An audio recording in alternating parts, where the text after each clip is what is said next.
Hola, buenas noches. Vamos a hacer un video de la espodidáctica y relación entre el desarrollo y funcionamiento del cerebro. Eh, Soy Jaime Contreras y esta es la presentación. El cerebro tiene cuatro lóbulos: el lóbulo parietal, el lóbulo frontal, el lóbulo occipital y el lóbulo temporal, además del cerebelo, que son los encargados del funcionamiento que tenemos en nuestro cuerpo y todo lo que sucede con él. Entonces, cada lóbulo tiene su diferente función que vamos a ver más adelante. Todos nacemos con 100.000 billones de neuronas aproximadamente. Cada neurona puede tener más de 10.000 conexiones sinápticas, es decir, más de 100 trillones de conexiones sinápticas. Vamos a ver y hablar un poquito más de esto más adelante. Nuestro cerebro está formado por neuronas. ¿Una neurona qué es? Es eh, una célula encargada de generar conexiones, y vamos a ver también sus partes. La neurona está formada por sus dendritas y sus axones y el cuerpo de la neurona. Las dendritas ingresan información al cuerpo o soma de la neurona, mientras que los axones la llevan hacia afuera. Es decir, las dendritas es donde tienen la información dentro de la neurona y los axones son los que encargados de sacar el impulso, o el conocimiento o la información de la neurona hacia otro donde van generando conexiones. Esto es importante porque cuando nosotros hacemos alguna actividad donde genera alguna información, un recuerdo o algo, nuestro cerebro va formando conexiones que se van haciendo cada vez más grandes. Es decir, una neurona nos ayuda con lo que es un tipo de aprendizaje. Por ejemplo, los bebés cuando empiezan a crecer, se empiezan a desarrollar sus neuronas, y llega un momento en el que empiezan a dar sus primeros pasos, las neuronas van generando una conexión, que el niño va haciendo cada vez más fuerte. Mientras más lo repita, más fuerte se hace esa conexión y difícilmente se olvida. Y por esa razón nosotros llega un momento en el que caminamos sin necesidad de pensarlo. O sea, nos levantamos, nos movemos y no tenemos que estar pensando pie derecho, pie izquierdo, me voy a caer. No, eso es una conexión o una forma de aprendizaje que tiene el cerebro, que lo hace de manera natural porque es constante. Tenemos dos hemisferios, el hemisferio derecho y el hemisferio izquierdo. En el hemisferio izquierdo se encuentra lo que es el lenguaje escrito, el lenguaje hablado, la habilidad numérica, el razonamiento, la habilidad científica y el control de la mano derecha, es decir, las palabras, los números, la lógica y los procesos.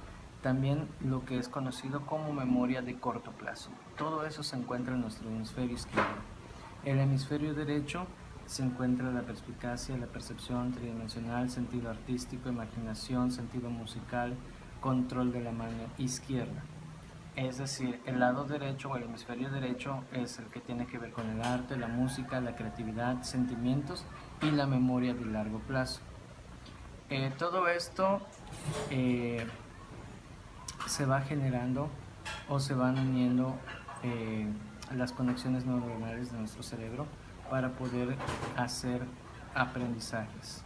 Es decir, cuando nosotros aprendemos algo nuevo, estamos generando una conexión de una neurona a otra, y esas conexiones difícilmente se olvidan. Por eso hablábamos de un principio que habían 10.000 trillones de conexiones por cada neurona. Entonces, estamos hablando de una cantidad exagerada, y nuestro cerebro es capaz de hacer todo eso.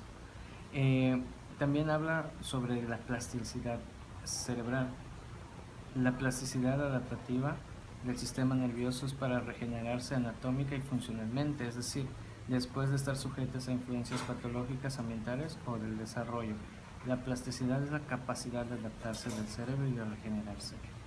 Existen algunos procesos que tienen que ver con nuestro cerebro. Los procesos cognitivos básicos pueden ser la atención, la percepción y la memoria. Y también hay procesos cognitivos superiores, como es el pensamiento y el lenguaje. Hay algunos que dicen que estos procesos cognitivos superiores son únicos del ser humano, es decir, la capacidad del pensamiento y el lenguaje, ya que otros animales u otras especies tienen atención, percepción, pueden tener memoria, pero no pueden desarrollar un lenguaje o un pensamiento como lo desarrollamos los seres humanos. La atención se da cuando se recepciona información, es decir, cuando nosotros aprendemos, lo primero que tenemos que hacer es poner atención a ese nuevo conocimiento. Se recepciona la información y luego se asimila cuando se realiza una tarea que tiene que ver con ese nuevo conocimiento. Un ejemplo de ellos es, por ejemplo, matemáticas. Empiezas a sumar 1 más 1, 2. Ya recibiste la información de que 1 más 1 es 2, pero tienes que hacer ahora tienes que realizar una tarea donde tú puedas comprobar y esa conexión se haga más fuerte. Es decir, tú tienes 2 piedritas, agarras una piedrita más una, te da 2. Luego las cuentas y te das cuenta que efectivamente el conocimiento que ya asimilaste es correcto y entonces se queda guardado en el cerebro. Las características de la atención son la amplitud, la intensidad, el oscilamiento y el control también. La mente humana, nuestro funcionamiento es del sistema, del sistema sensorial y el sistema cognitivo, que están enfocados en un círculo. Es decir, el sistema sensorial está conectado al sistema cognitivo y el sistema cognitivo está conectado con el sistema sensorial. El sistema cognitivo van los componentes básicos, como son la atención, la percepción, la memoria y la inteligencia. Todo esto va ligado en una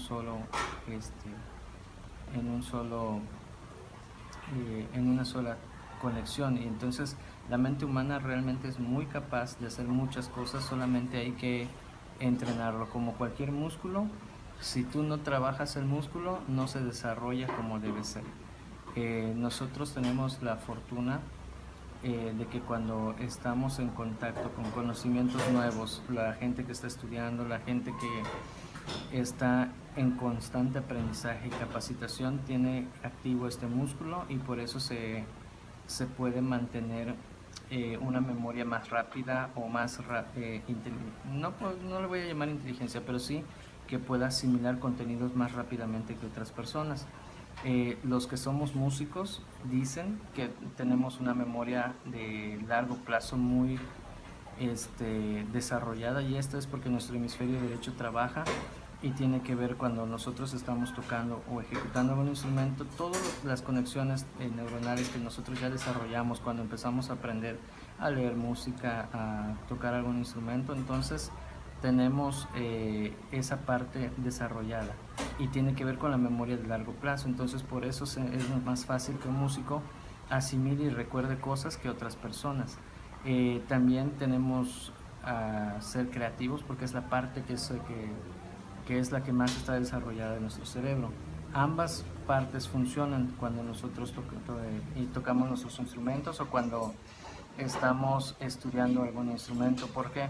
Porque son varios procesos. Por ejemplo, la música tienes que utilizar tu lógica y eso está en el hemisferio izquierdo. En la música tienes que utilizar tu creatividad, que está en el lado derecho. Hay un proceso que tienes que asimilar, de que mover tus dedos, que si soplar, que si depende del instrumento que se toque. Entonces todos esos van combinados, hemisferio izquierdo, hemisferio derecho, y dan como resultado una buena ejecución de un instrumento también. Entonces lo que queremos llegar para terminar es que la relación entre el desarrollo y funcionamiento del cerebro es el siguiente. Nuestro cerebro se desarrolla a medida que nosotros lo vamos utilizando. Cada conocimiento que nosotros tenemos genera conexiones neuronales que están ahí. Es decir, una vez que se genera una conexión, difícilmente o no se puede, a menos que la neurona se muera. Entonces esa conexión va a estar ahí para toda nuestra vida. Entonces lo que nosotros hacemos es que cuando el cerebro se desarrolla, y su función es mantener esas conexiones vivas para que nosotros podamos hacer muchas cosas de las que podemos hacer hoy en día sin necesidad de estarlo pensando o analizando tanto. Gracias.